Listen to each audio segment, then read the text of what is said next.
Mind set కూడా లేదు. ఎంతసేపు చంద్రబాబు నాయుడు చుట్టూ తిరుగుదామా, ఆయనకి భజన వేస్తే చాలు అనుకున్న కార్యక్రమం మనం 6, 7, 8వ తారీఖున చూసాం. జిల్లాలో ఉన్న తిరుపతి, చిత్తూరు జిల్లా ఎస్పీలతో సహా ప్రతి ఒక్కరూ కూడా చంద్రబాబు నాయుడు చుట్టూ తిరుగుతూ భజన చేస్తూ ఈరోజు ప్రజల్ని గాలికి వదిలేశారు. కాబట్టే నిన్న ఇంత పెద్ద సంఘటన జరిగింది. ఎంత దురదృష్టకరం అంటే, ఇదేదో సడన్గా ఈరోజు ప్రోగ్రాం పెట్టారు, మాకు తెలియకపోవటం వల్ల ఇలా జరిగిందని చెప్పడానికి లేదు. ఎవ్రీ ఇయర్ వైకుంఠ ఏకాదశి లక్షలాది మంది భక్తులు రావటం మనం కళ్ళారా చూస్తున్నాం. గత ప్రభుత్వం మీరు చూశారు, భక్తులకి ఏ విధంగా సౌకర్యాలని అందించడంలో, వాళ్ళకి సేఫ్టీని క్రియేట్ చేయటంలో, వాళ్ళకు వచ్చిన వాళ్ళకి పిల్లలకి పాలు ఇవ్వటం కానీ, పెద్దవాళ్ళకి వృద్ధులకి షెల్టర్స్ ఇవ్వటం కానీ, ఆడవాళ్ళకి కుటుంబ సభ్యులకి భోజనాలు ఏర్పాటు చేయడం మనం కళ్ళారా చూసాం. కానీ నిన్న ఫుల్ డే జనాలు ఎండల్లో రోడ్ల మీద పార్కుల దగ్గర కూర్చొని ఉంటే మంచినీళ్ళు ఇచ్చేవాళ్ళు లేడు, చిన్నపిల్లలకి పాలు ఇచ్చేవాళ్ళు లేరు, ముసలోళ్ళకి షెల్టర్స్ లేదు, భోజనాలు లేదు. అంటే ఎంత నిర్లక్ష్యం ప్రజలంటే, భక్తులంటే అనేది ఇక్కడ మనం గమనించాలి. నిన్న జరిగింది ఏదో ప్రమాదశాత్తు జరిగింది కాదు, ఇది ప్రభుత్వం చేసిన హత్యలు. ఎందుకంటే చంద్రబాబు నాయుడు గారి నిర్లక్ష్యం, ఆయన నియమించిన టీటీడీ పాలక వర్గం, అలాగే దేవాదాయ శాఖ మంత్రి, అలాగే డిప్యూటీ సీఎం, అలాగే హోంమంత్రి, వీళ్ళందరి నిర్లక్ష్యం వల్లే ఇది జరిగింది. కాబట్టి వీళ్ళందరి మీద కేసులు, అంటే క్రిమినల్ కేసుల్ని ఫైల్ చేయాలని కూడా మేము డిమాండ్ చేస్తున్నాం. ఎందుకంటే మొన్నే మనం చూసాం, తెలంగాణలో ఒక సినిమా ఫ్యాన్ షోకి అల్లు అర్జున్ గారు వస్తే ఆయనకి సంబంధం లేకుండా తోపులాట జరిగినప్పుడు అక్కడ ఒక మహిళ చనిపోతే అల్లు అర్జున్ గారి మీద 105 బిఎన్ఎస్ పెట్టడం జరిగింది. మరి అలాంటప్పుడు ఇక్కడ ప్రతి సంవత్సరం లక్షలాది మంది వస్తారని తెలిసి వాళ్ళకి సేఫ్టీ కల్పించి, వాళ్ళకి అన్ని సౌకర్యాలు అందించి, వాళ్ళకి టికెట్లు ఇవ్వడానికి క్యూలో ఏర్పాట్లు చేయాల్సిన బాధ్యత ఉన్న చంద్రబాబు నాయుడు గారి నుంచి, టీటీడీ చైర్మన్, పాలక మండలి నుంచి కింద స్థాయి ఎస్పీ వరకు మరి అందరూ బాధ్యత వహించాలి కదా. కానీ ఈరోజు ఎంత దురదృష్టం అంటే, ఇది పద్మావతి పార్క్లో 5 మంది చనిపోయిన ఆ ప్లేస్లో జరిగిన ఎఫ్ఐఆర్. దీంట్లో 105 పెట్టాల్సింది వీళ్ళు 194 బిఎన్ఎస్ఎస్ పెట్టారు. అలాగే విష్ణు నివాసం దగ్గర ఒకరు చనిపోయారు, దానికి కూడా 105 పెట్టాల్సింది 194 బిఎన్ఎస్ఎస్ పెట్టారు. అంటే ఇది ప్రమాదవశాత్తు జరిగింది, ఏదో జారి పడిపోయి తొక్కిసలాట జరిగింది, దీంట్లో ఎవరు కూడా కావాలని చేయలేదు, మాకెవరికి దీంట్లో సంబంధం లేదు అని చేతులు కడుగేసే కార్యక్రమం చేస్తున్నారు. ఎందుకంటే వైకుంఠ ఏకాదశి దర్శనానికి వచ్చే భక్తులకి అన్ని సదుపాయాలు కల్పించాల్సిన బాధ్యత ఈ రాష్ట్ర ప్రభుత్వానికి ఉంది. ఈ రాష్ట్ర ప్రభుత్వం ఆ జిల్లా ఎస్పీకి, అలాగే కలెక్టర్కి బాధ్యతనిస్తారు, అలాగే పాలక మండలికి బాధ్యతనిస్తారు.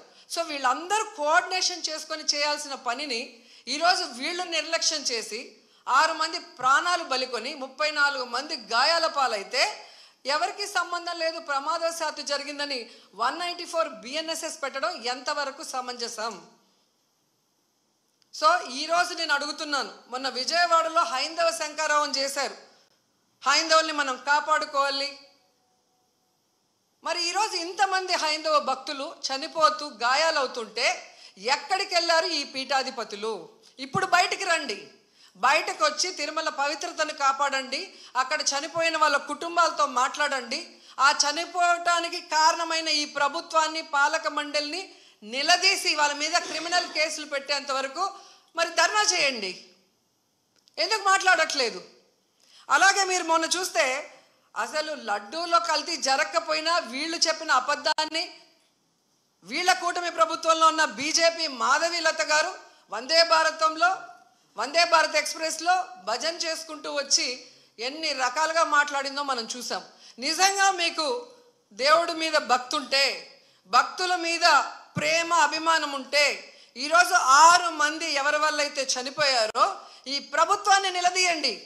ఈ ప్రభుత్వంలో ఎవరెవరు ఈ చావుకు కారణమయ్యారో వాళ్ళందరి మీద మోడీ గారికి చెప్పి క్రిమినల్ కేసులు పట్టించండి.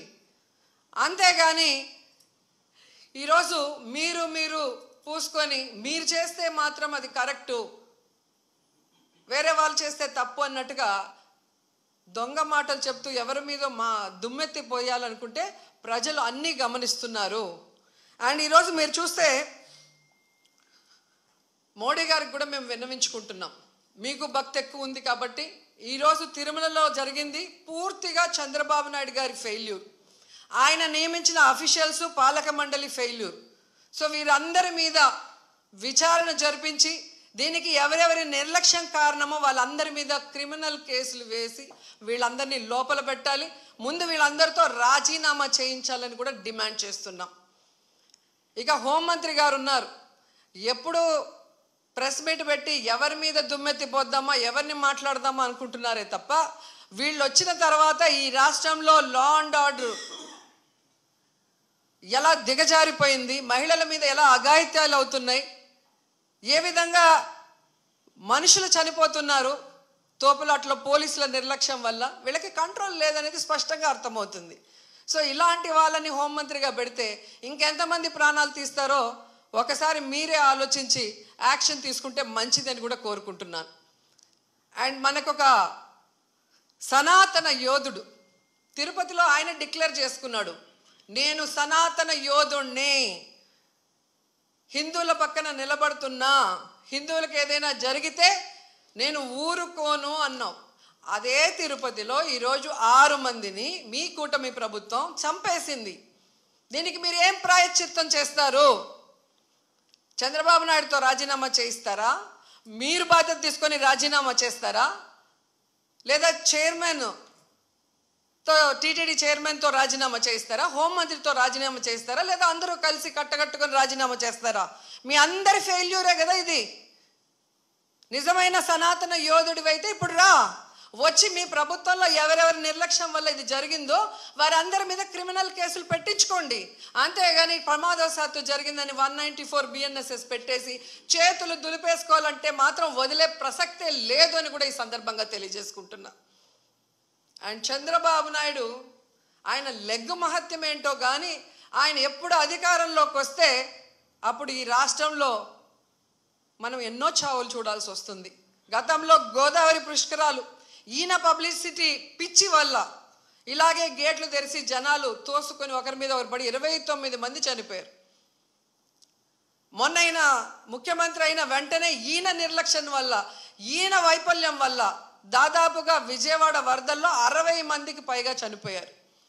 మళ్ళీ ఈరోజు చిత్తూరు జిల్లా కుప్పంలో ఉండగానే 6, 7, 8 ఉండి పోలీసులందరినీ తిప్పుకొని ప్రజల్ని గాలికి వదిలేశారు. మానిటరింగ్ లేదు. ఇన్ని లక్షల మంది వస్తున్నారు, వీళ్ళకి ఏం సదుపాయాలు చేశారు, వీళ్ళకి ఎలా టోకన్స్ ఇస్తున్నారు, ఎక్కడ క్యూ లైన్స్ ఇచ్చారు అనేది ముఖ్యమంత్రి పట్టించుకోడు, చైర్మన్ పట్టించుకోడు, ఎస్పీ, కలెక్టరు, అలాగే ఎండోమెంట్ మినిస్టర్ ఎవరు పట్టించుకోరు. బాగా జరిగితేమో మా గొప్పతనం 30 ఇయర్స్ ఇండస్ట్రీ, 40 ఇయర్స్ ఇండస్ట్రీ అని గొప్పలు చెప్పుకుంటారు. లేదు అంటే గత ప్రభుత్వ వైఫల్యం లేదా అఫీషియల్స్ వైఫల్యం అని ఎప్పుడు ఎవరో ఒకరి మీద దుమ్మెత్తి తప్పించుకోవాలన్న ప్రయత్నం చేస్తున్నారు. ఇది సీరియస్గా తీసుకోవాల్సిన ఇష్యూ. ఈ చంద్రబాబు నాయుడు గారి వైఫల్యం వల్ల, అసమర్థ వల్లే ఈరోజు ఇంతమంది చనిపోయారు. ఆయన నియమించిన వాళ్ళు ఎవరైతే ఉన్నారో వాళ్ళందరి నిర్లక్ష్యం వల్ల జరిగింది. సో వెంటనే ఈ ఎఫ్ఐఆర్లు మార్చి